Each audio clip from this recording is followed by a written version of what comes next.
स्वामी श्रीकांत आप्टे जी की लिखी पुस्तक परमाणु और परमात्मा में आगे स्वामी जी लिख रहे हैं, अगर जीवन को उत्तम बनाना है तो कर्म और अकर्म दोनों चाहिए, श्रम और विश्राम दोनों चाहिए।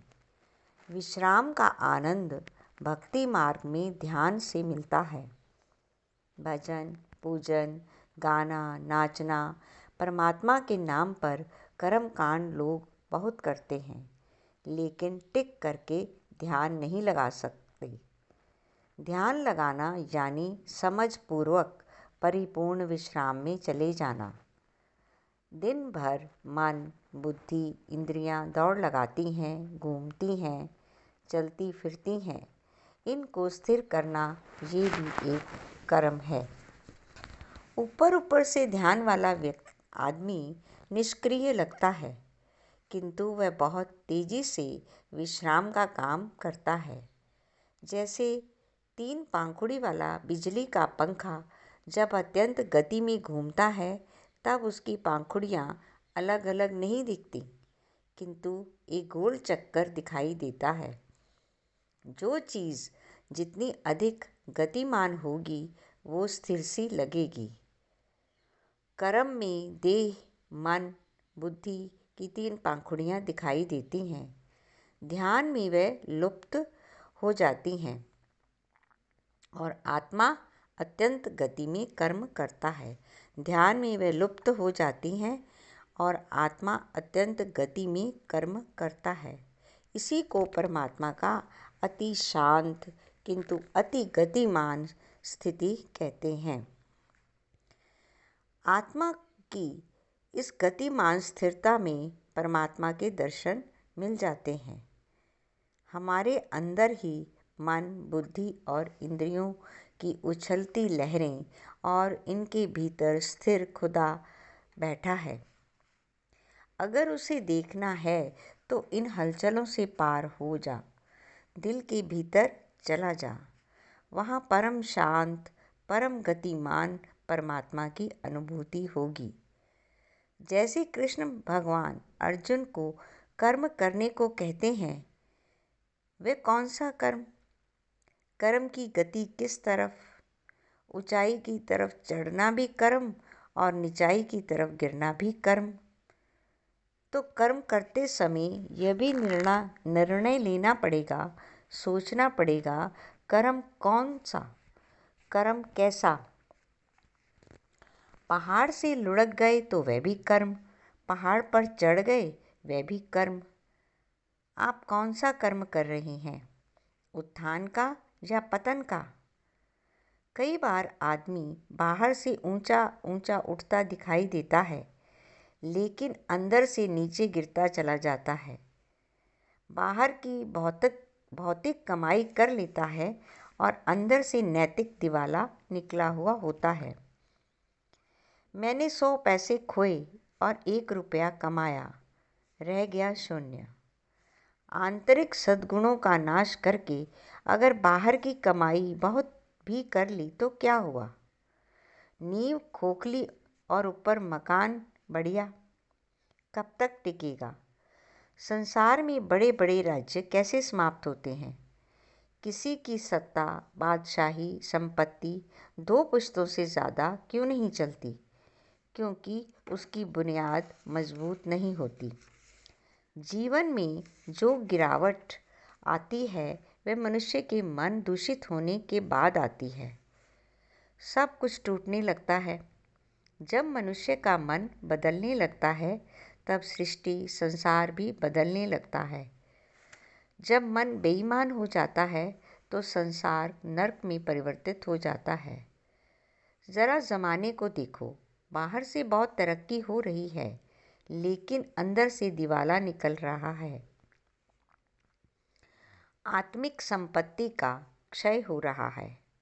ये बड़ी बड़ी ऊंची ऊंची हवेलियाँ, मीनारें, अगर वैर की आंधी आ जाए तो एक क्षण में ज़मीन दोष हो जाती हैं। महापुरुष कह सकते हैं, जागृत कर सकते हैं कि जिस गति से, जिस मूर्खता के साथ तुम विस्तार कर रहे हो, विकास कर रहे हो, वह एक रोग है। क्या रोग से आदमी दीर्घ आयु वाला होगा? विकास टिकेगा? मान लो आपके पैर को सूजन आ जाए तो आप उसे विकास कहेंगे? पैर की सूजन सारे शरीर को दुखी करेगी। इस ज़माने में विज्ञान के कारण अगर देश बढ़ता ही चला जाएगा, एक प्रांत बढ़ता ही चला जाएगा, तो सूजन के जैसे ही सारे संसार को वेदना होगी। हिंदुस्तान अखंड विश्व का एक अंग है। पाकिस्तान अखंड विश्व का एक अंग है। इस प्रकार संसार के सारे देश विश्व शरीर की इंद्रियां हैं। संसार के सारे देश विश्व शरीर की इंद्रियां हैं। तब तक संसार सुखी कभी नहीं रह सकता जब तक अखंड विश्व की उपासना हम नहीं करते, विश्व परिवार की भावना हम नहीं रखते। विश्व शरीर का सप्रमाण विकास ही संसार को सुखी कर सकता है। अपने शरीर को देखो, हम कैसे बड़े बनते हैं। सारी इंद्रियां अपने हिसाब से आवश्यकता के अनुसार सप्रमाण बढ़ती जाती हैं। अब हमें इस जमाने में कौन सा कर्म करना है, कौन सा काम करना है जिससे विश्व का मनुष्य सदाचारी निरोगी रहे। याद रखना, इस विज्ञान के ज़माने में कोई भी देश अकेला ही बढ़ता चला जाएगा, सुख के साधन जुटाता चला जाएगा, अपनी ही सोचेगा तो टिक नहीं सकता। सारा संसार परमात्मा की सगुण मूर्ति है। अगर मूर्ति को सजाना है तो सगुण उपासना करनी है, तो विश्व के अंग अंग को सजाना होगा। शरीर का कोई अंग बड़ा बन जाता है, बाकी के अंग सिकुड़े सिकुड़े रह जाते हैं, तो वह शरीर कुरूप दिखता है। आँखों को सुहाता नहीं, मन को भाता नहीं।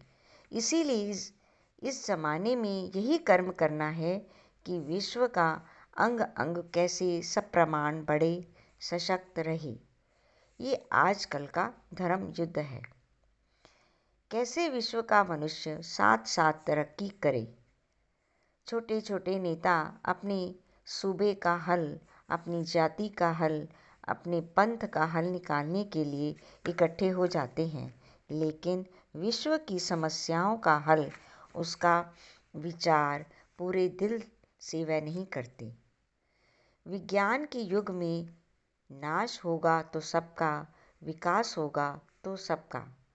विज्ञान कहता है, अगर आप सब प्रकार के सुख प्राप्त करना चाहते हो तो वैर भावना दिल से निकाल दो। वैर और विकास साथ साथ नहीं चल सकते। विज्ञान कहता है, अगर आप जागे तो मैं सबका उद्धार कर दूंगा, अगर आप सोए तो मैं सबका संहार कर दूंगा।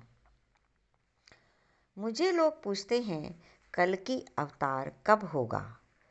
मैं कहता हूँ, हो चुका है, आपको दिखाई नहीं दे रहा। कल यानी यंत्र।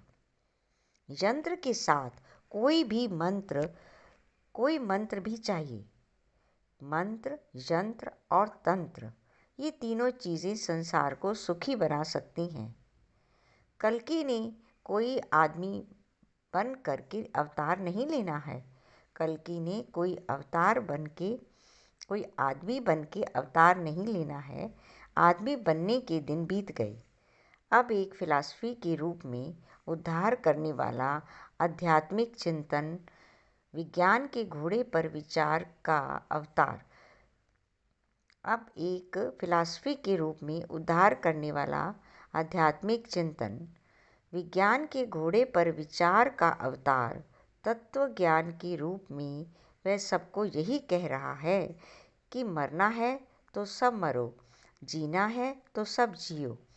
अकेला व्यक्ति, अकेली जाति, अकेला देश अब कोई भी सुखपूर्वक नहीं जी सकता।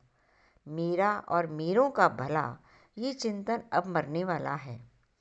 सब और सब का भला, ये चिंतन सबको जिंदा रखेगा। सर्वे भवन्तु सुखिनः, सर्वे सन्तु निरामया, सर्वे भद्राणि पश्यन्तु मा कश्चित् दुःखभाग् भवेत्।